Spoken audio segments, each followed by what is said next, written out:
Sir, Dharmasthala, Cherthala, Elanthoor. നമുക്കറിയാം ഇലന്തൂരിലെ നരബലി case അത് ഇതുവരെ എസ്റ്റാബ്ലിഷ് ആയിട്ടില്ല. പക്ഷേ ഇലന്തൂരിലെ നരബലി കേസിനെ ചുറ്റിപ്പറ്റിയുണ്ടായ വിവാദങ്ങൾ, തുടർന്ന് വന്ന പല വിധത്തിലുള്ള സംശയങ്ങൾ, അന്വേഷണങ്ങൾ ഒക്കെ നമ്മൾ കണ്ടതാണ്. അതുപോലെ തന്നെയാണ് ചേർത്തലയിലെയും. ചേർത്തലയിലാണെങ്കിൽ ഒരു 2.5 ഏക്കർ പുരയിടത്തിൽ അതിന്റെ ഒരു പിന്നാമ്പുറം കുഴിച്ചു നോക്കുന്ന സമയത്താണ് ഈ മൃതദേഹത്തിന്റെ അവശിഷ്ടങ്ങൾ ലഭിച്ചത്. ധർമ്മസ്ഥലയിലും മൃതദേഹാവശിഷ്ടങ്ങളാണ് ലഭിച്ചിരിക്കുന്നത്. അപ്പോൾ ഈ ധർമ്മസ്ഥല, ചേർത്തല, ഈ ഇലന്തൂർ, ഇതിനെയൊക്കെ ഈ 3 ക്രൈം സ്പോട്ടുകളെ നമുക്ക് ഏതെങ്കിലും തരത്തിൽ കണക്ട് ചെയ്യാൻ സാധിക്കുമോ?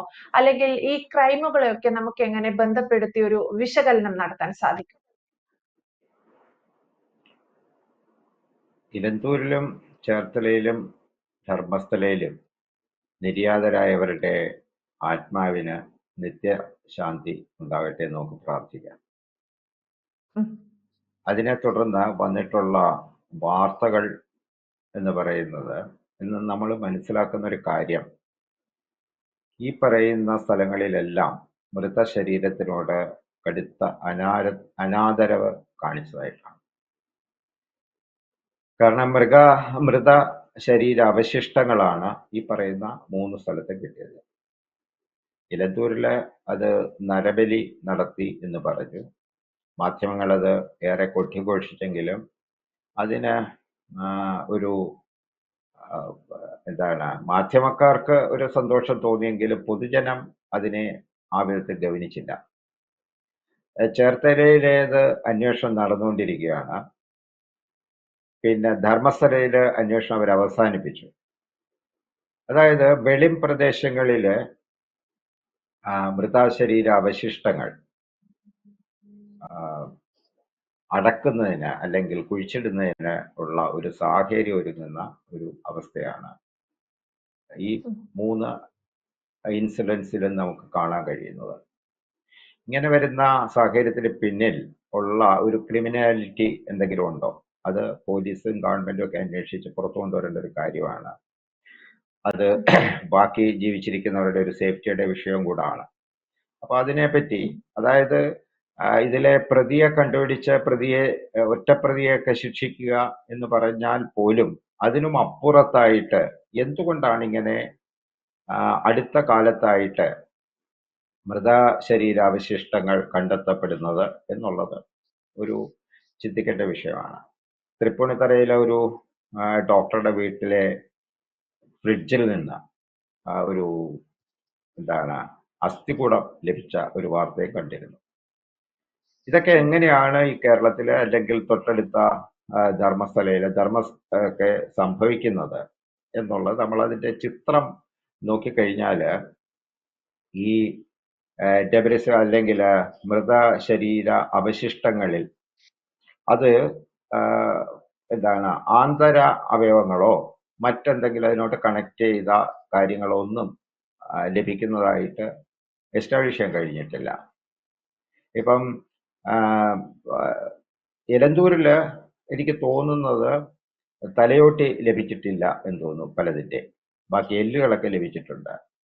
അപ്പം അങ്ങനെ തലയോട്ടി ലഭിക്കാത്ത ഒരു മൃതശരീരം എന്ന് പറയുന്നത് ഇന്ത്യൻ നിയമത്തിന്റെ അകത്ത് ഒരുപാട് ലൂപ്പ് ഹോൾ കിട്ടാൻ സാധ്യതയുള്ള ഒരു കാര്യമാണ്.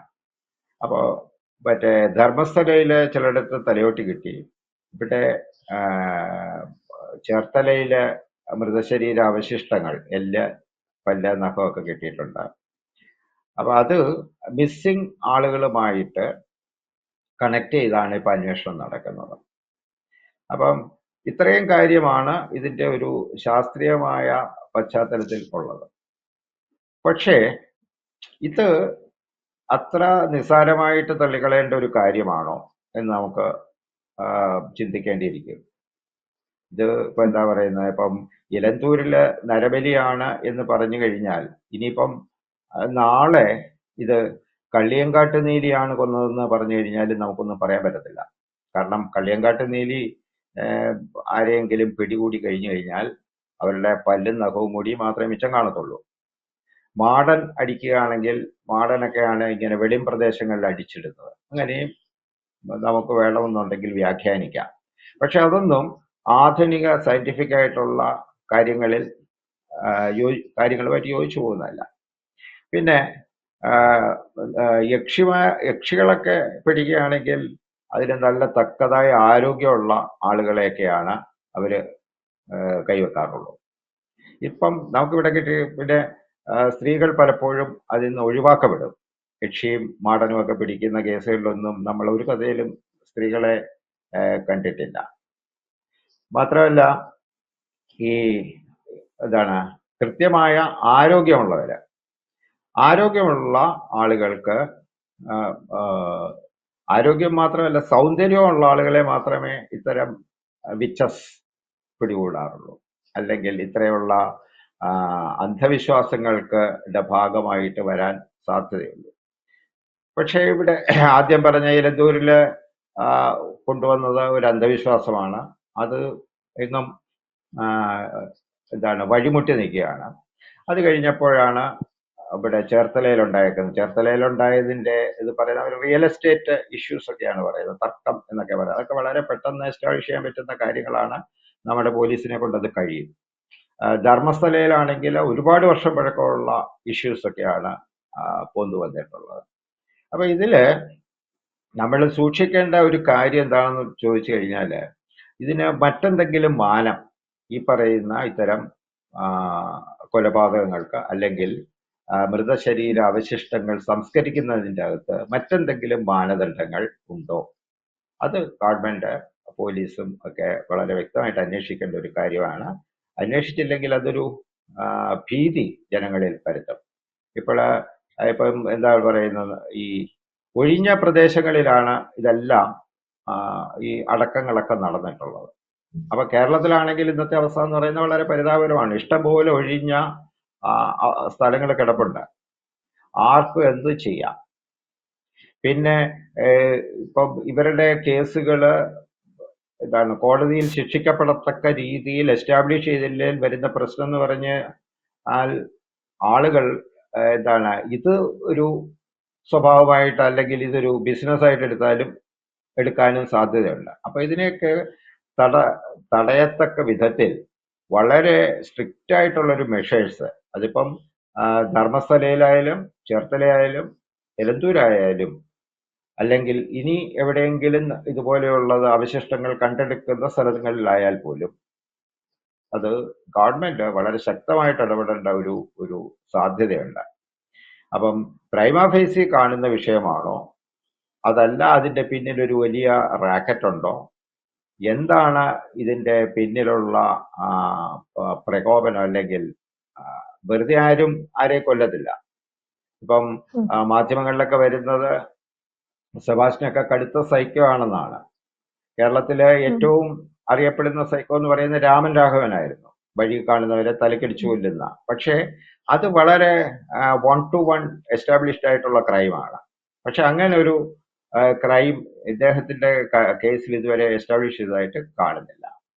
പിന്നെ ഇപ്പം ഇതിന്റെ ഒരു ചിത്രം എടുത്തു നോക്കുകയാണെങ്കിൽ സ്വകാര്യ സെമിട്രികൾ പോലെയാണ് ഇതൊക്കെ വർക്ക് ചെയ്യുന്നത്. അപ്പൊ നമുക്ക് ഇത് കൂടുതലൊന്നും ഇതുവരെ പുറത്തേക്ക് വന്നിട്ടില്ല. പക്ഷെ ജനങ്ങളുടെ ഭീതി അകറ്റാനായിട്ട് ഗവൺമെന്റ് ഇതിന്റെ പശ്ചാത്തലത്തിൽ പിന്നിലുള്ള രഹസ്യങ്ങൾ എന്താണെന്നുള്ളത് പുറത്തു വിടുകയും അത് ആവർത്തിക്കാതിരിക്കാനുള്ള നടപടിക്രമങ്ങൾ സ്വീകരിക്കുകയാണ് ചെയ്യേണ്ടത്. യെസ്, എന്തായാലും ഈ ഇലന്തൂർ, ചേർത്തല അല്ലെങ്കിൽ ധർമ്മസ്ഥല പോലെയുള്ള സ്ഥലങ്ങളിൽ നടക്കുന്ന ഇത്തരം വിഷയങ്ങൾ വളരെ സൂക്ഷ്മതയോടെ കൈകാര്യം ചെയ്യേണ്ടതുണ്ട്. എന്തുകൊണ്ട് ഇത്തരത്തിൽ മൃതദേഹ അവശിഷ്ടങ്ങൾ മാത്രം കുഴിച്ചിടപ്പെടുന്നു എന്നുള്ളതിലാണ് വലിയ രീതിയിൽ ഒരു അന്വേഷണം നടക്കേണ്ടത്. അശോക് സാർ സൂചിപ്പിച്ചതുപോലെ ഇത്തരത്തിൽ യക്ഷിയോ മാടനോ പിടിച്ചതാണ് എന്നുള്ള സ്ഥിരം ഇത്തരം പല്ലവികളൊന്നും സയന്റിഫിക് വശങ്ങളോടുകൂടി തെളിയിക്കാനൊന്നും സാധിക്കില്ല. അപ്പോൾ കൃത്യമായ ഒരു ഉത്തരം പൊതുജനങ്ങൾക്ക് അല്ലെങ്കിൽ ഏത് നാട്ടിൽ നടന്നോ അവിടെയുള്ളവർക്ക് നൽകേണ്ട ഉത്തരവാദിത്വം പോലീസുകാർക്കും അല്ലെങ്കിൽ ഇത്തരത്തിൽ കേസ് അന്വേഷിക്കുന്നവർക്കും ഉണ്ടെന്ന കാര്യം വ്യക്തമാണ്. Thank you Ashok.